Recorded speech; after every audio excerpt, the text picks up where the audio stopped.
My name is Sydney Chase. I'm currently going over the 1 to 2-year-old classroom from the specific guidelines that Early Childhood Education Center should follow with their classroom.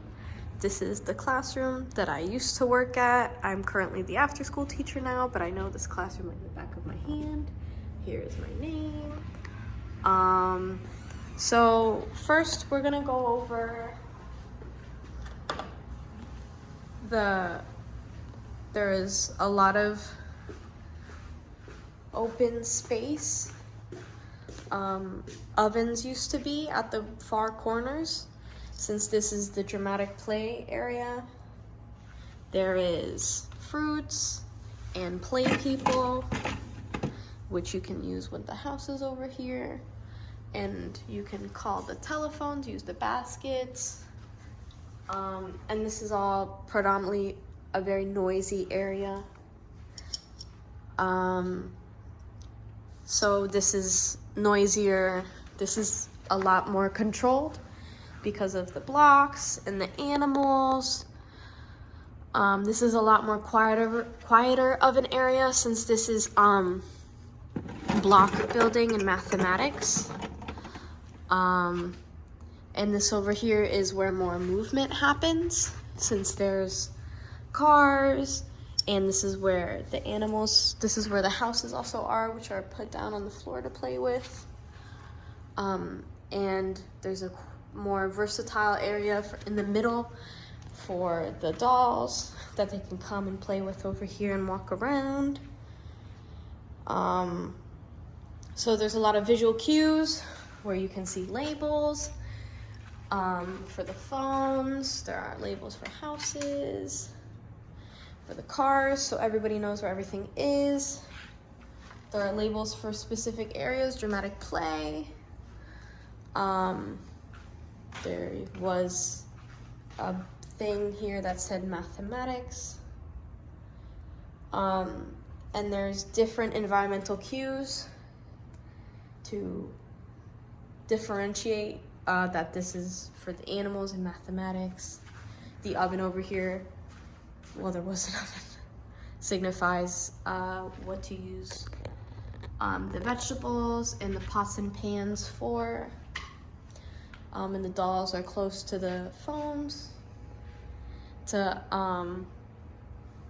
use when transitioning between pretend play. So the schedule, I will direct you to the schedule. We are currently on a specific curriculum called the Frog Street curriculum. This is the toddler one. It's balanced between the different developmental levels for 1 to 2-year-olds. Outdoor play is always incorporated twice a day. All the children know the routine. You sit down on the wall. We're waiting for outside. You get your name called and you get to go outside with the other teacher.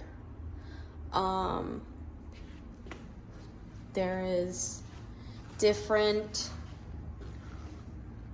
schedules that there's a specific schedule that we follow, but there's different schedules every day, every week that are followed, and they know exactly, you know, where we go, the specific playground we go on. Yes. So the supports that we use for around these schedules are transitional songs, like the cleanup song. We will maybe play a song when sitting down for outside, so everyone comes and sits and engages in the activity before we go outside. Yes, and this is where we do circle time, and everybody knows this is circle time because there is a big poster up here for circle time. They don't really sit in a circle, but there's a specific transitional indicator when it is circle time, because we either lift out circle time toys, circle time books, transitional activities like music. That's one of the books, or that's one of the transitional puppets that we use. So every time that puppet comes out, they know that it is time for circle time in the morning. It is in the morning always. There's not a lot of transitions. We use a lot of music in here. We also use a lot of very straightforward rules. Be nice, do nice, not nice. We really try to not complicate holding the children accountable for their actions. We kind of let them self-regulate. We're very big on that in this classroom. And they do pretty good the way that we have self-regulated throughout the class. And a lot of children will start their transition without the teacher's help, or they will initiate the transition before the teacher, because they know each specific moment when we are going outside, when we're sitting down to eat, like sitting down in the chairs, everybody get your chair, hands on the table. And they're all structured so that, the bigger kids, they have their bigger chairs. If the bigger kids want to, they can get their blankets from their cot to put onto their cot that we have here. The teacher puts it down, they put it on. They can get their own chairs. They can wash their hands in the sink. Of course, a teacher is always here to help, but it's low, so they can do all of this self-regulation themselves. The trash can is also at lower level, so is the soap, the paper towels. All of our chairs, all of our shelves are low enough so the teachers can always be at eye level with the children. And our rules are a little less complicated because they are 1 to 2. But when we think the classroom is getting a bit intense, they know that Tucker Turtle will be taken out, and what happens when you want what's a tool that we can use to regulate, and it's taking time to tuck and think, meaning taking time to pause, think about our emotions, and then act in a way that isn't emotional, act in a way that is rational.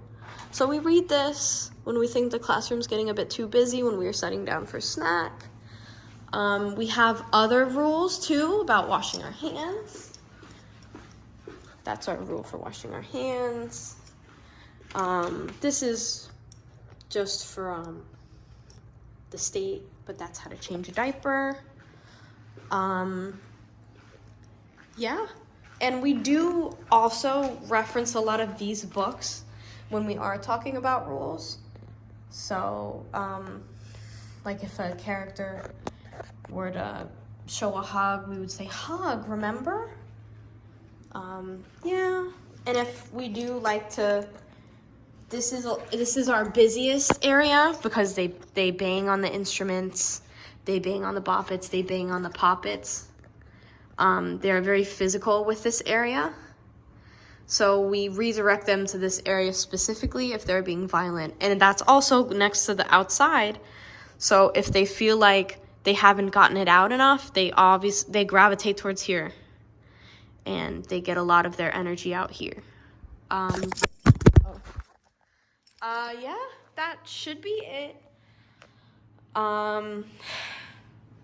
Every single day the kids know they are loved. We like to encourage, hi, looking in the mirror, saying happy face, sad face. All your different faces are loved, are acceptable. We welcome all of them.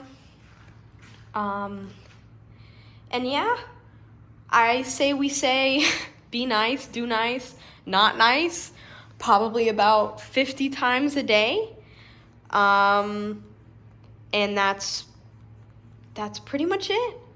I think environmental arrangement, schedules and routines, transitions and rules.